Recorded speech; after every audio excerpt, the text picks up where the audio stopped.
Okay, so today we have an LG flat screen LCD. It is not a plasma, and I believe this one is a fluorescent backlight. The problem is the person said one of the HDMI ports was going out, so you had to wiggle it to make it work, and it completely stopped working. And then they said the other HDMI port went, and they were wiggling it to try to make it work, and then the whole screen shut off, and it hasn't turned on since. Now I have the remote here, and if you hit power, the light turns green, it blinks, and eventually it will come on. And the backlight does come on.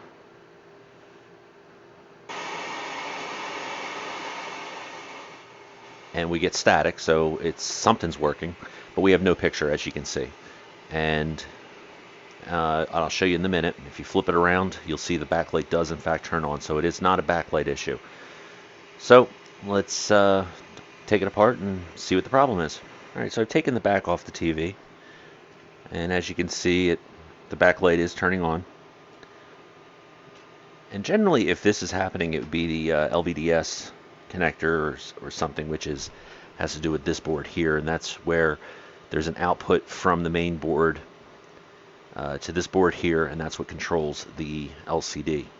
Now this one I can say has already been taken apart. It looks like they already took it apart to figure out what the problem was, because some of the screws were mismatched.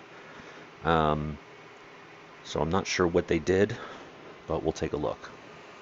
Now I'm trying something different today with a different camera. I'm not sure how well this is going to work out, but that's why we try things. Just briefly looking through the HDMI ports. Not sure how well you can see that, but this one here looks like it's broken off, and I'll get this on the bench so we can see a little bit better. And then the other one looks like it's broken off, so I want to make sure that they're not shorted out. Let me see what else we got.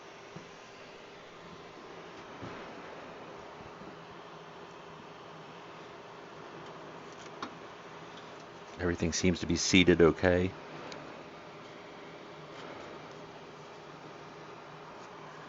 So I'm almost wondering if they took it apart, and this is just a guess, I'm wondering if they took it apart to try and try to fix the problem, put it back together, and they got no video. So I'm hoping it's just something simple like that, but we will find out. And I should also say, if anybody's asking, the controls do work, because I can hear it trying to change channels. And there is no on-screen display. So let's take this board out here and just take a look at it on the bench and see what we can come up with, see if there's anything noticeable. So I got the main board out of the TV, and if you're wondering why I chose this one first, is because this is the one that had the problems, and this is the one that I believe if somebody did take this TV apart, this is the one that they probably pulled out first. So I wanted to just check this for any damage. If you look, there's this one here has a busted off piece. It's kind of hard to see, I know. The end of it there is kind of busted off, and I'm hoping it's not shorting, although it looks like it is. And this one looks like it's okay, but it might be on its way out. Now those look like they're surface mounted connectors. And on the bottom there, it looks like there are a couple ground points, so we have to pop these off. We have to pop these off here, and then take this, the holders out, and then remove the connectors. I don't have a hot air station, so that's going to be an interesting challenge. However, I want to get a picture on this TV first before I, do anything with that. Now, there's no signal, it seems, going to the LCD panel. And when I took the LVDS connector off, or the cable off, I noticed that the clips that clip into the TV, what you do is you squeeze these here, and it allows it to be released. These ones are kind of mangled, so I don't know what happened.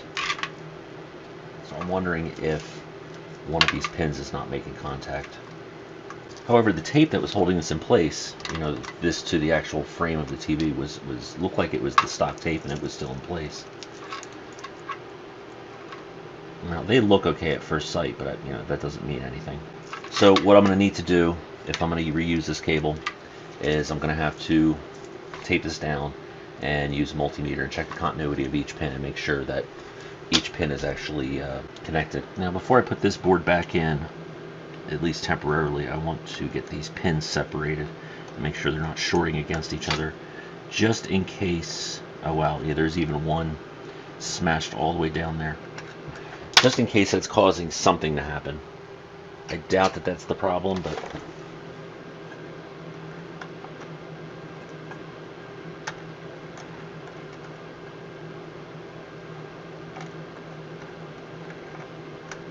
and really what I should do is just remove this whole connector from the board.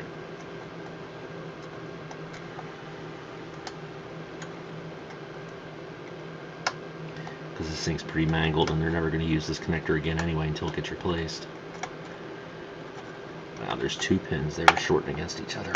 Alright, so while I'm waiting for the iron to heat up, because I still have an old school iron, although it's served me very well, I'm going to tape these down.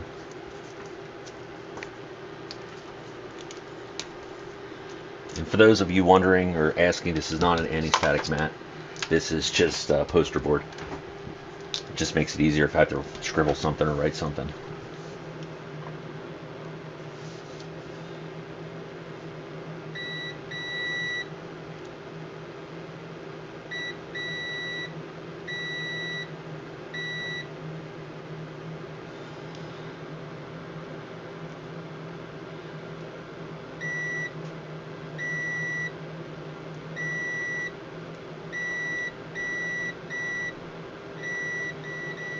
Okay, so that cable looks like it's okay, at least if, you know, first test.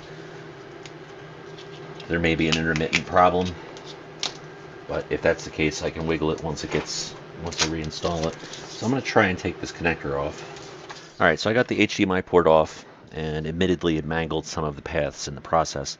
However, if, you know, since most of the connectors were already shorted, chances are that port's never going to work again anyway, and this board's going to need to be replaced. I don't have a microscope, I don't have a hot air station, so I'm not going to be replacing any chips.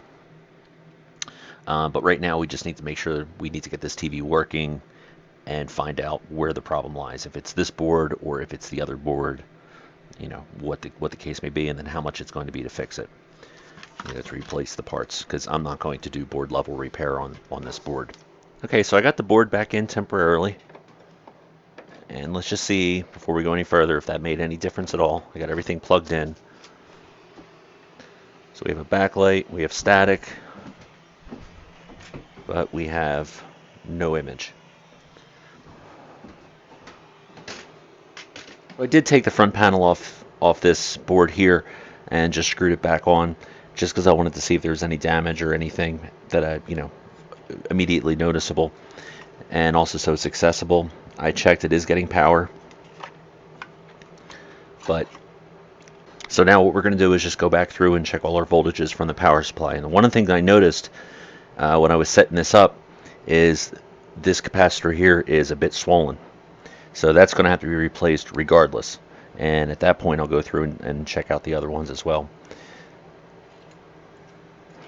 Alright, so the bottom pin is going to be 3.4 volts, and it's showing 2.4, which, okay, there's a problem, and it could be because of that swollen cap. The next one's going to be ground, and it's ground, more or less. The next one is 6.5.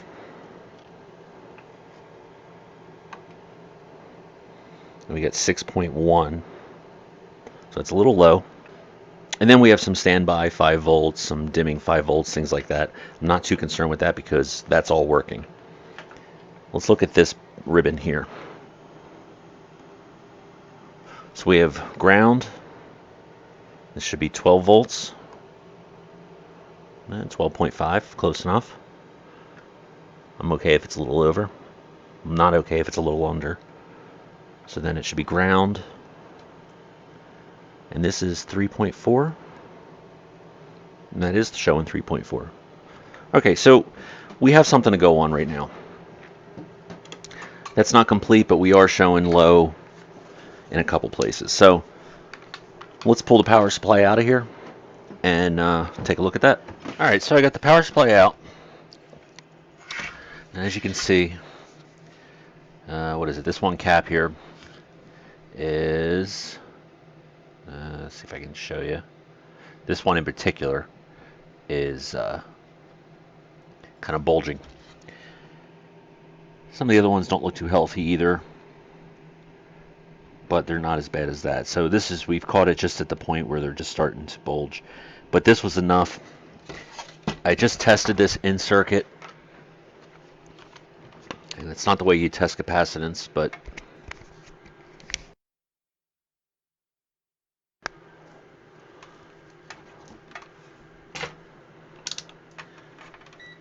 just out of curiosity, I tested it, and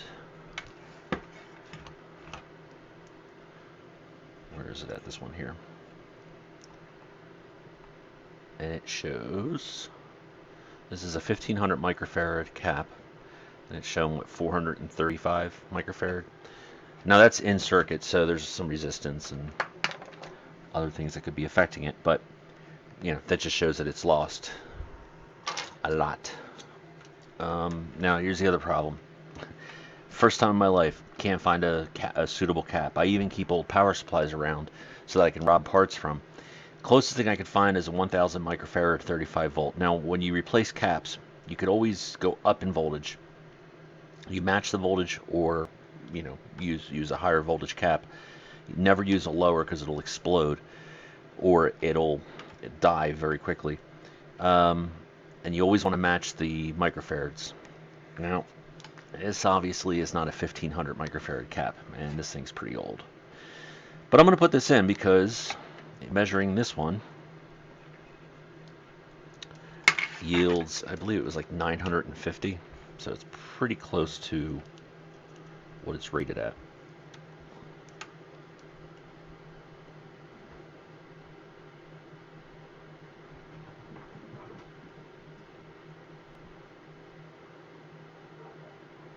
Yeah, 952. So I'm just going to put it in and make sure, I mean, see if anything changes, the voltage changes at all. I'm going to have to find a cap for this. And I'm going to recap this entire board. If we can get this working, I'll recap this entire board and clean it all up for the person. So let's give it a shot. Let's take this cap off.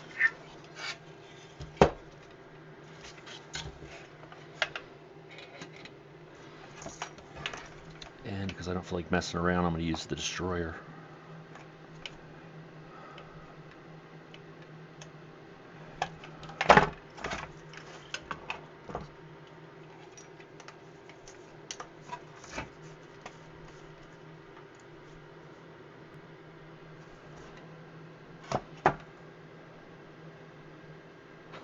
And that's why we call it the destroyer, because it just took out. Oh man, that sucks.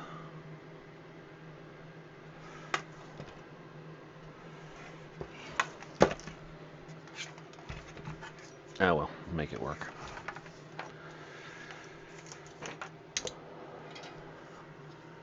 Where did I put the solder?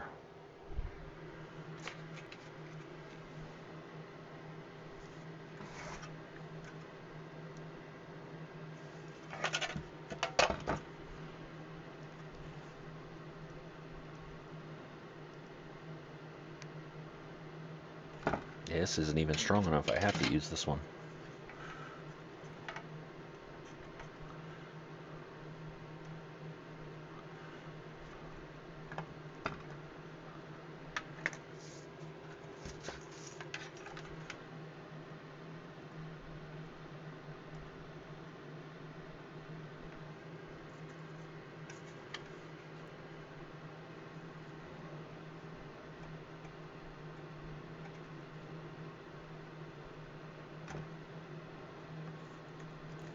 We use the poor man's version.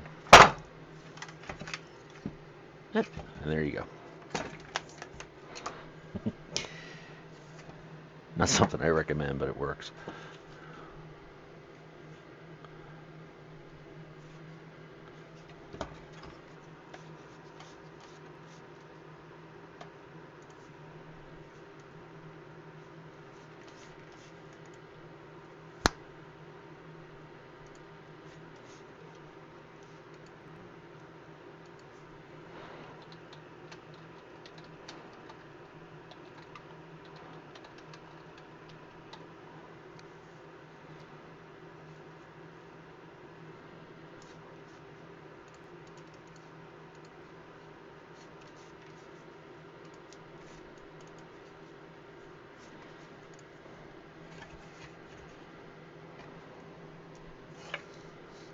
Okay, so let's put this one in.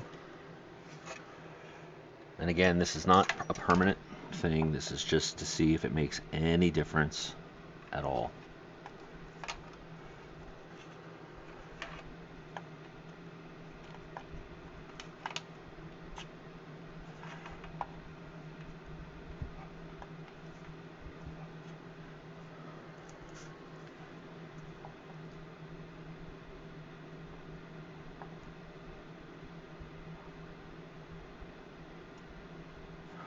And if, this fixes it, I'll put a real cap in it, which what I'll wind up doing anyway.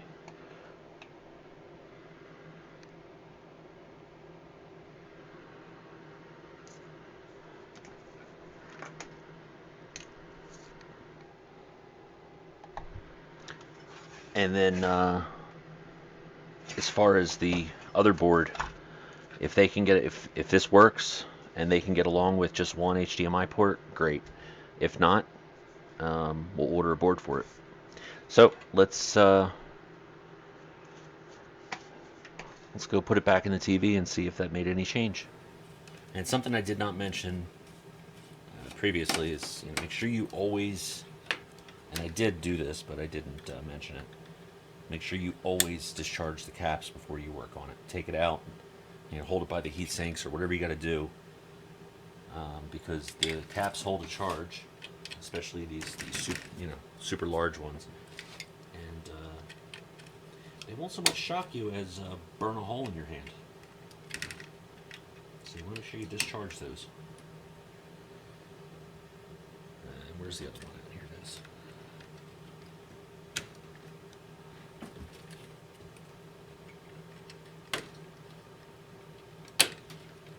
Okay, so I think we got it all plugged in.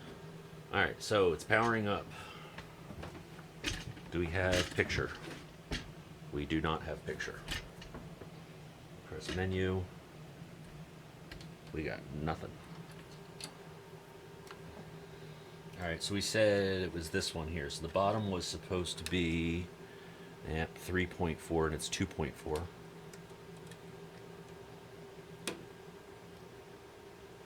6.1, 6.5.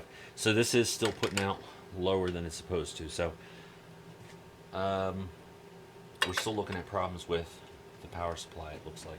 Now I do want to check the service manual because it could just be because the board is putting a load on it. However, this should put out enough current to keep the voltage pretty constant and pretty level. And that's a pretty hefty drain. The 6.5 to 6.2, I could forgive that. But 3.4 dropping down to 2.4, that's a bit of a drop. So it's looking like something's wrong with the power supply. Actually, it's looking like this whole damn TV is just a little bit too old, but we'll get through it. We'll make it work. So where do we stand right now? Because this video is all over the place. So the first thing I should have done is check the power rails out of the power supply. However, because the HDMI port I knew was bad, I wanted to get that out of there so it wasn't shorted out. We also, because it turned on, we got sound. It took commands from the remote control. It seemed to change channels, but we have no picture, but we do have a backlight that tells me that the LCD panel is not getting a signal and or this board is not getting a signal. So we checked this cable for continuity, all the pins, everything's fine. So for some reason, that's not happening. So it turns out after we measured the some of the output of the power supply, we noticed a couple of the power rails are low. The 3.4 volt rail was showing 2.4. Now it can be a little bit low, that's fine. That's just, a load is put on it. But a full volt, yeah, that's a bit much. So first things first, I'm gonna pull this back out, check the pin out, get this to fire up actually on the bench without being connected to anything. We can check the waveforms. I want to replace the caps, check all the caps, make sure everything's fine. Basically do all the easy stuff first and then see what happens. Once the power supply is actually 100% and good voltage is actually going to the board, then we'll start troubleshooting this board. But if there's bad power going to the board, incorrect voltages going to the board, obviously it's not going to work properly and we can't troubleshoot from there. I have a feeling now it may be this board itself, but I can't say that because we have a bad power supply. So I'll probably be doing that in part 2, just so that these videos don't run too long. And I'll see you when I see you.